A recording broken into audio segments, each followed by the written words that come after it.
वीरेंद्र कुमार जी अमृतसर से। राधे राधे श्री हरिवंश। श्री हरिवंश महाराज जी राधे राधे। गुरुजी, संसार में परमात्मा की इच्छा के बिना तो कुछ होता नहीं। अच्छा या बुरा कर्म भी परमात्मा की इच्छा, फिर इन कर्मों का फल नहीं मनुष्य नहीं को नहीं, क्यों गलत भोगना गलत गलत, बिल्कुल। परमात्मा की इच्छा को हम तभी समझ सकते हैं जब हम इच्छा रहित हो जाएं। परमात्मा की इच्छा को तभी हम महत्व देंगे जब हम इच्छा रहित हो जाएं। अभी आपके ऊपर असर अपनी इच्छाओं का पड़ रहा है। सारा खेल आपके अंदर आपकी इच्छाओं से हो रहा है। आप देख रहे हो, आप देख रहे हो। आप सच्चाई से देखो कि आप मन और बुद्धि में तन्मय होकर इच्छाओं को कर रहे हैं या आप में कोई इच्छा है पर्सनल। हमारे भगवान की जो इच्छा है वो आप हैं। आप, सिर्फ आप। आपकी जो इच्छा है वो ये वासनाओं का खेल है। आप में कभी कोई इच्छा नहीं हो सकती। जो आप भगवान के अंश है ना, अमल है, अविनाशी है, चैतन्य है, नित्य है, सुख राशि है। आप स्वीकार करते हैं बात? हाँ जी। स्वीकार करते हैं। सुख राशि में सुख की इच्छा कैसे हो सकती है? जहां सुख का अभाव ही नहीं है वहां इच्छा कैसे हो सकती है?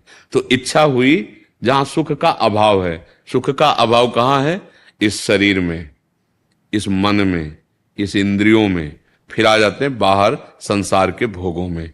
अब इच्छा उस अभाव रहित स्थिति में, जो इच्छा का भाव आया, जागृत हुआ कि मैं भोगूं, वो इस मन में तन्मयता होने के कारण, मैं मन, मैं बुद्धि, मैं शरीर, मैं स्त्री, मैं पुरुष।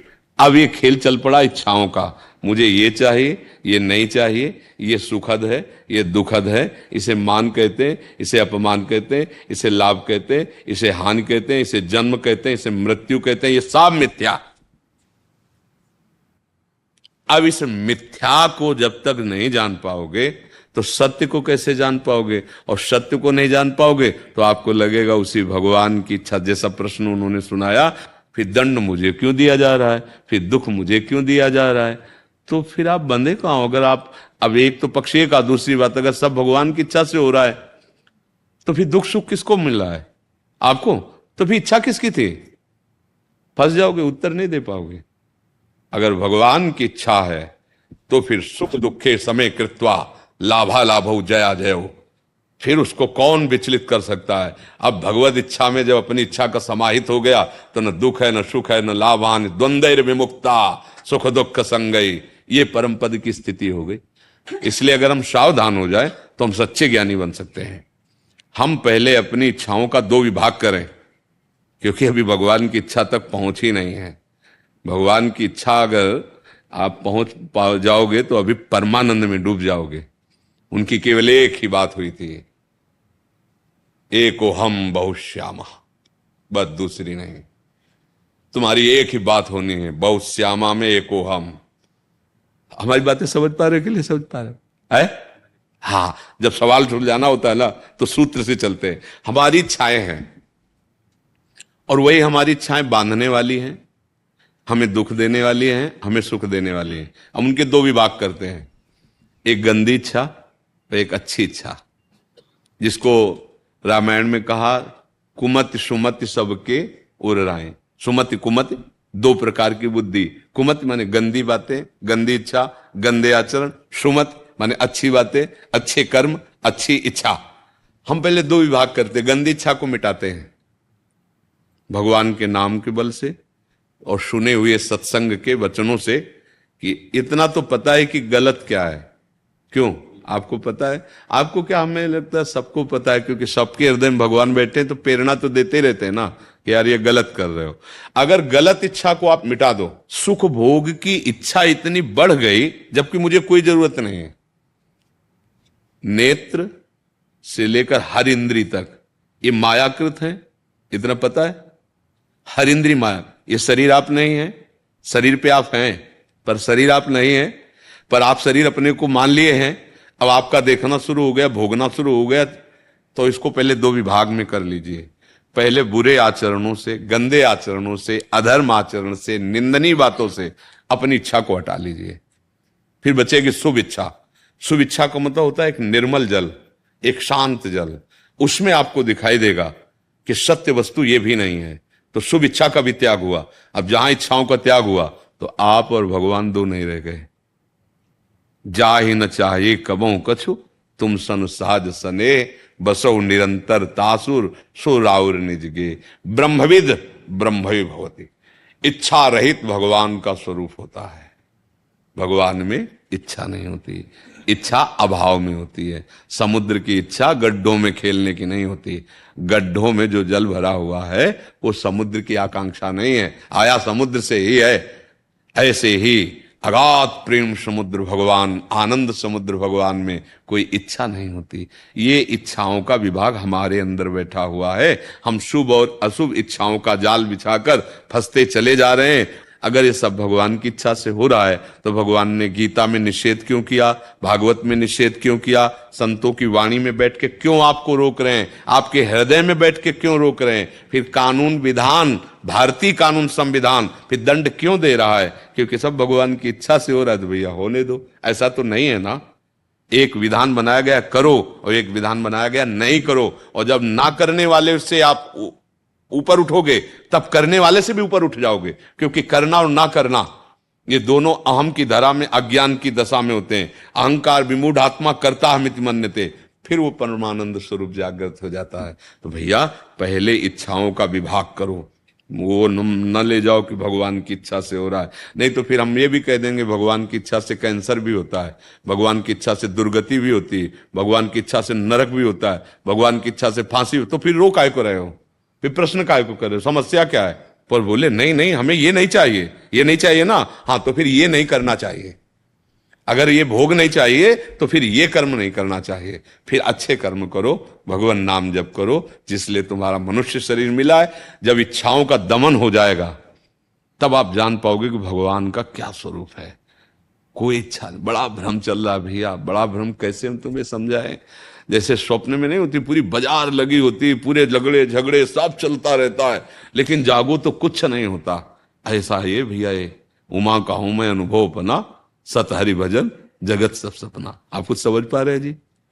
है नाम जब करोगे तो सही में समझ पाओगे। नहीं ये बड़ी गूढ़ पहेली है, अध्यात्म मार्ग है। आरती जी। राधे राधे श्री। राधे राधे महाराज जी।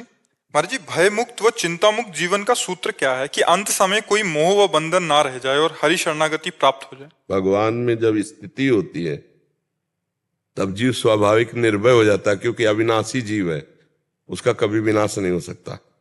जीव का कभी विनाश नहीं हो सकता। नयनम छिन्नन्ति शस्त्राणि, नयनम दहति पावका, न चैनम क्लेदयन्त्यापो न शोषयति मारुता। जब ये ज्ञान हो जाएगा तो निर्भय हो जाएगा, निःशुक हो जाएगा, निश्चिंत हो जाएगा। पर ये जो ज्ञान है अपने स्वरूप का, शरीर में मैं भाव होने से ढक गया। देखो चाहे जितनी बातें करो, अपने को यही याद रहता है मैं पुरुष हूं, मैं स्त्री हूं।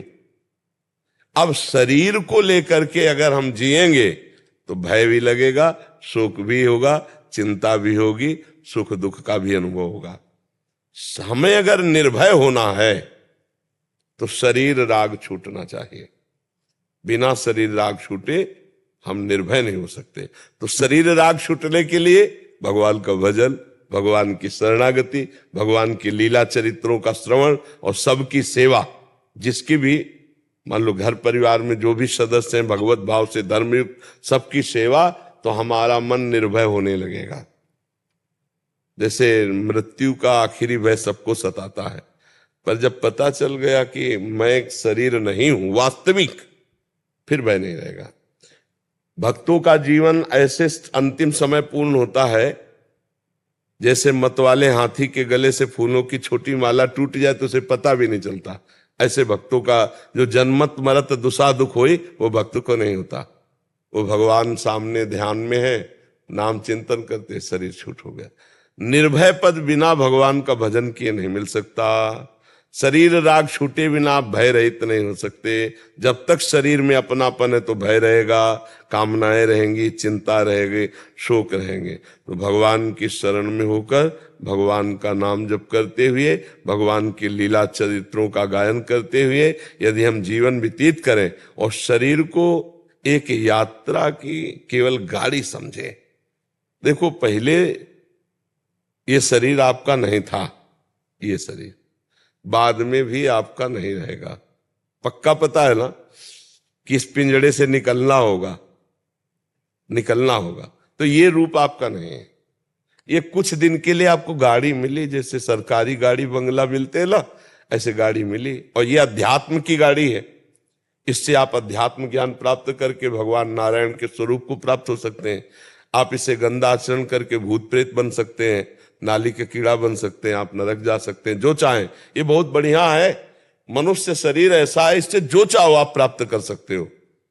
और कोई चाह ना करो तो जीवन मुक्त हो जाओ, कोई चाह ना हो तो जीवन मुक्त हो जाए।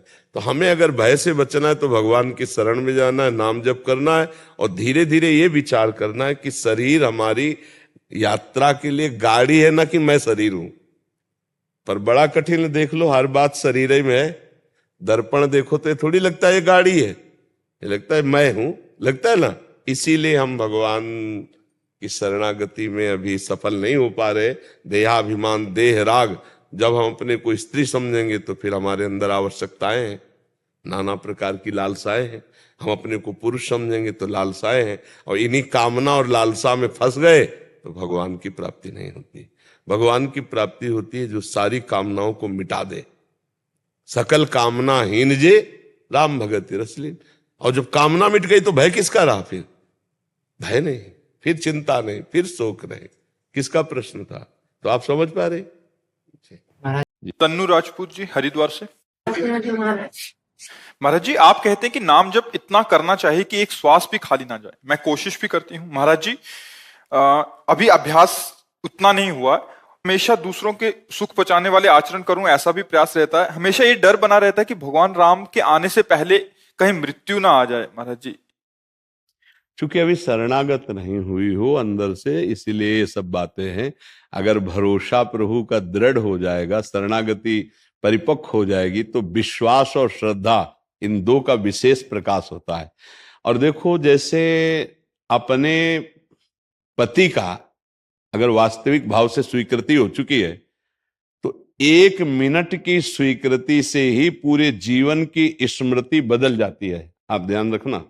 जैसे पति है 22 वर्ष की अवस्था का, आपकी 20-21 वर्ष की अवस्था है, और जहां पाणी ग्रहण हुआ और हमारे हृदय में स्वीकृति है कि मेरा जीवन का साथी ये, अब उसी रात्रि को अगर स्वप्न आवे उसको और कोई और पुरुष दिखाई दे, तो अस्वीकृति होगी कि मेरा पति है, नहीं मेरा पति होगा। मतलब स्वप्न पर, सूक्ष्म शरीर पर जागृत अवस्था की स्वीकृति का प्रभाव पड़ गया। अच्छा, उसी दिन से उसी घर का अगर 1 चम्मच भी कोई लेगा तो वो ये नहीं कहेगी कि मेरे पति का चम्मच क्यों ले रहे हो, वो कहेगी मेरे घर का चम्मच क्यों ले रहे हो। स्वीकृति बदल गई ना। अब वो कभी पति का ध्यान नहीं करेगी, पति का स्मरण नहीं करेगी, पर कभी पति का विस्मरण भी नहीं होगा या पत्नी का विस्मरण भी नहीं होगा। यदि परस्पर प्रीति है, इसमें कौन सी साधना हुई? हमें यह बताया जाए कि इसमें स्वीकृति जोर की हुई या साधना हुई? साधना तो कुछ हुई नहीं, इसमें स्वीकृति हुई। और हम भगवान की स्वीकृति इस जोर से नहीं कर पाते हैं, यही कमी है। अगर ये स्वीकृति हो जाए तो श्वास में 1 नाम नहीं, श्वास में 10-10, 20-20 नाम चलेंगे, कि एक श्वास में 20 नाम चल गए, राधा राधा राधा राधा राधा राधा राधा, ऊपर खींचते हुए और नीचे छोड़ते हुए, तो एक श्वास हुई ना पूरी। अब वो उसमें 20 नाम भी हो सकते हैं। प्रियता, इसीलिए बहुत प्रवीणता से भगवत ऋषि जी, गोस्वामी तुलसीदास जी ने, कि जैसे कामी को स्त्री प्रिय है, लोभी को धन प्रिय है, ऐसे मुझे श्यामा श्याम प्रिय लगो। ऐसे वो कह रहे सिया राम प्रिय लगो, प्रिय लागो मोहि राम, ऐसे प्रिय लागे श्यामा श्याम। तो आप देखो कैसा उदाहरण दिया कि जैसे कामी पुरुष का चिंतन कामिनी के प्रति, कोई ध्यान नहीं धरता, कोई मेहनत नहीं करता, वो काम करते हुए सहज में उसका चिंतन होता रहता है उसका। ऐसे लोभी पुरुष का धन का चिंतन होता, ऐसे मुझे प्रभु का चिंतन क्यों नहीं होता? क्योंकि धन में जितना महत्व है, स्त्री में जितना महत्व है, पुरुष में जितना महत्व है, भोगों में जितना महत्व, उतना राम जी में, कृष्ण जी में, श्याम जी में, श्यामा श्याम में महत्व नहीं है। ये बीच में रकील खींच दी गई। एक तरफ श्री भगवान है और एक तरफ संपूर्ण माया के भोग हैं। अब आप विचार करके देखो, भगवान बड़े हैं तुम्हारी दृष्टि में कि माया बड़ी? तो यही उत्तर मिलेगा, माया बड़ी। और भागवत महापुरुष पूरे त्रिभुवन की राज्य लक्ष्मी देने पर भी आधे पल को भगवान को ना भूले। तो इसका मतलब है भगवान की स्वीकृति नहीं हुई, भगवान के प्रति महत्व नहीं हुआ। नहीं, महत्व धन के प्रति हो जाता है। कौन ध्यान लगाता है धन का, और कब वो भूलता है? स्वप्न में भी पूछ लिया जाए तो हिसाब किताब वो जितना है उतना ही बोलेगा, क्योंकि स्वीकृति का प्रभाव पड़ता है। देखो, जब हम सन्यास मार्ग में थे तो स्वप्न में अपने को देखते थे सन्यासी, जब वैष्णव में इस भगवत मार्ग में आए, प्रेम मार्ग में, तो अपने को इस रूप में देखते हैं। मतलब बाहरी चिंतन की स्वीकृति अंदर सूक्ष्म शरीर पर प्रभाव डालती है।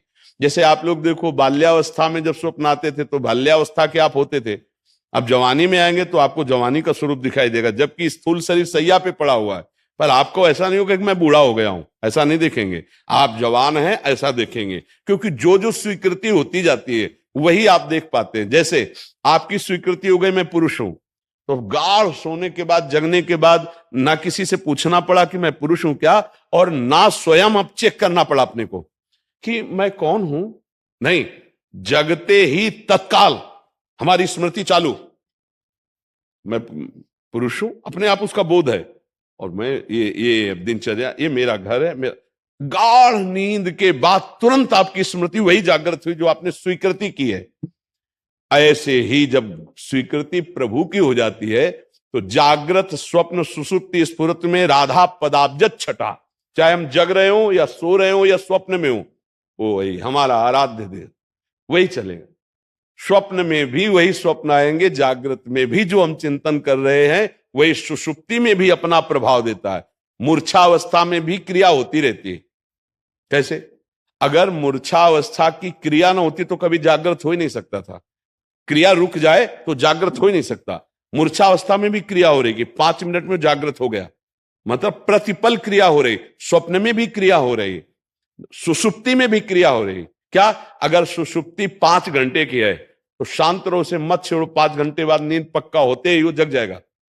मतलब वो क्रियावान है, दिखाई दे रहा सुषुप्ति में कोई क्रिया नहीं हो रही, पर क्रिया हो रही। अगर क्रिया ना होती तो सोने के बाद वो कभी जगता ही नहीं। बोले यार तुमने कच्ची नींद में जगवा दिया, मतलब अभी पूरा परिपक्व नींद नहीं हुई थी, मतलब क्रिया चल रही थी ना, क्रिया चल रही थी, वो 5 घंटे में पूरी होती या 6 घंटे में, जो अभ्यास बना लिया गया। ऐसे ही भजन का अभ्यास, सोते समय भी भजन चलेगा। सोवत हूं रसना रटे राधा कृष्ण सुनाम, वो सो रहा है पर अंदर से जो उसका भाव है, उसी भाव में भजन उसका होता है। तो चाहे जागृत हो, चाहे स्वप्न हो, चाहे सुषुप्ति हो, जैसे हम इस शरीर को स्वीकार किया तो इसका ही हम स्वप्न देखते हैं। इसी से ये नहीं देखते कि मैं स्त्री हो गया हूं या मैं बूढ़ा हो गया हूं, जो जैसा। ये नहीं देखते हम कि हम लाल वस्त्र पहने या पैंट शर्ट पहने, कभी अपने को स्वप्न में देख, कभी नहीं, क्योंकि स्वीकृति तो हमारी प्रभु से स्वीकृति नहीं, प्रभु पराये हैं और ये सब अपने हैं रिश्ते नाते, इसीलिए इनकी याद आती है और उनकी याद में हमको बहुत मेहनत करनी पड़ती है। अगर प्रभु को हम इस रूप में स्वीकार करें वास्तविक कि मैं उनका अंश हूं और मेरे स्वामी हैं, मेरे प्रीतम हैं, तो आप देख लो भजन करना नहीं पड़ेगा, स्वाभाविक भजन होगा। प्रभु से बढ़कर कोई नहीं तो चिंतन वहीं जाएगा। कोई भी भोग आ जाए भगवान को भूल जाएंगे। एक तरफ भगवान और एक तरफ माया, तो सत्य मानो हम भगवान को छोड़े हुए हैं, माया को पकड़े हुए हैं। अगर बीच में होड़ लगा दी जाए कि एक तरफ भगवान एक तरफ माया, तो माया जीत जाएगी, हम लोग माया के पक्ष में चले जाएंगे। एक बार नारायण भगवान से लक्ष्मी जी ने कहा, महाराज वैसे महिमा तो आपकी बहुत है, पर अगर वोट पड़े तो जीतेंगी हम ही, क्योंकि महामाया है। तो भगवान ने कहा ऐसा नहीं, तो बोले चलो तुम अपना प्रभाव दिखाओ चल करके। हम अपना प्रभाव दिखाते हैं, पहले आप जाके दिखाओ, भगवान नारायण से कहा। तो भगवान एक महान तेजस्वी संत के रूप में गृहस्थ के यहाँ गए, उसने चरण पखारे, आरती की, बैठाला, प्रसाद पवाया। बड़े भगवान को देखकर बड़ा आनंद हुआ, क्योंकि संत वेश में थे। अब लक्ष्मी जी एक बुढ़िया के रूप में झोली टांगे गई, बच्चा भोजन पवाओगे? वही तखत में आसन में नारायण बैठे संत वेश में, और बुढ़िया के रूप में वहां लक्ष्मी जी गई। वो कहा हाँ माता जी पवाएं। तो बोली बच्चा हम तो अपने पात्र में पाती हैं। बोले आप पा लीजिए, आपका ऐसा नियम है। निकाला रतन जटित सोने की थाल, गिलास, कटोरी, कटोरा, लोटा जल का, इसमें डाल दे बेटा। भगत के होश उड़ गए कि कमाल की वृद्धा है, वैसे तो झोली टांगे है और मतलब लाखों करोड़ों का हिसाब किताब साथ रख रहे। तो आया और बड़ा गंभीरता से देखता जाता कि मतलब आश्चर्य। जब प्रसाद पा चुकी तो बोले माता जी थाली आप ही धोएंगी या हम धो लें? बोली बच्चा धोने की जरूरत नहीं, हम एक बार जिसमें भोजन पाती दोबारा पाती नहीं है, तो ये तो तुम्हारे। अरे बोले मैया अच्छा बच्चा चलती? बोले नहीं मैया 2-4 दिन रुको। बोले बेटा जहां संत होते हैं वहां थोड़ा हम कम जाती हैं। तो उनका स्वामी जी झोली उठाओ आप। बोले नहीं बेटा आज रात्रि तो रुक ले दो। बोले नहीं मैया रुकेगी, एक बार शाम के भी पाएगी, सुबह पाएगी तो जय बार पाएगी, बर्तन वापस करेगी। नारायण भगवान से लक्ष्मी जी मुस्कुरा के बोली कहो जा रहे हो या धक्का लगवाओ? अच्छा अब जब भगवान संत वेश में थे चल दिए तो वो अंतर ध्यान हो गए, क्योंकि नारायण के बिना लक्ष्मी का प्रभाव थोड़े, तो शक्ति है, वो शक्तिवान है। तो हम ये विनोद की भाषा में दृष्टांत सुनाया कि अगर माया अपना प्रभाव दिखा दे तो भगवान को हम कुछ नहीं मानेंगे, ऐसा प्रभाव माया का है। इसीलिए भगवान की शरण में रहा जाता है कि आप कृपा करो हमारे अंदर माया का प्रभाव ना पड़े।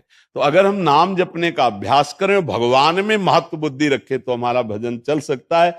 पर उल्टा हो रहा है कि अगर थोड़ा भजन भी करते हैं तो साधन हो गए भगवान और साध्य हो गया विषय, जबकि साधन होना चाहिए विषय और साध्य होने चाहिए भगवान। तो उल्टा मति होने के कारण हम विजय नहीं प्राप्त कर पा रहे, बार बार हार जाते हैं, भगवान को भूल जाते हैं और माया हमें परास्त कर देती। तो भगवान की शरण में हो, साधन बनावे शरीर और विषयों को और साध्य बनावे श्री भगवान को, तब बात बने। हम कई बार समझाना चाहते हैं कि भगवान पर महत्व बुद्धि पहले लाओ। जैसे हम अपने माता पिता से अधिकार पूर्वक मांगते हैं, ऐसे हम भगवान से अधिकार पूर्वक अपनी बात कह सकते हैं, मांग सकते हैं। वहां ये बुद्धि रखोगे तो हार जाओगे। भगवान को आपने क्या समझा कि 1100, 1000 या लाख में काम करने वाला आदमी समझा क्या तुम्हें कि अगर यहाँ घूस दे दो तो काम चल जाएगा? नहीं, ये घूस ही तो है। अरे विश्वम्बर है, पूरे विश्व की सामग्री उसी ने प्रकट की है। तो हम भगवान पर महत्व नहीं रखते ना, इसीलिए ऐसी बातें करते कि भगवान को जानते नहीं है, भगवान की महिमा को नहीं समझते।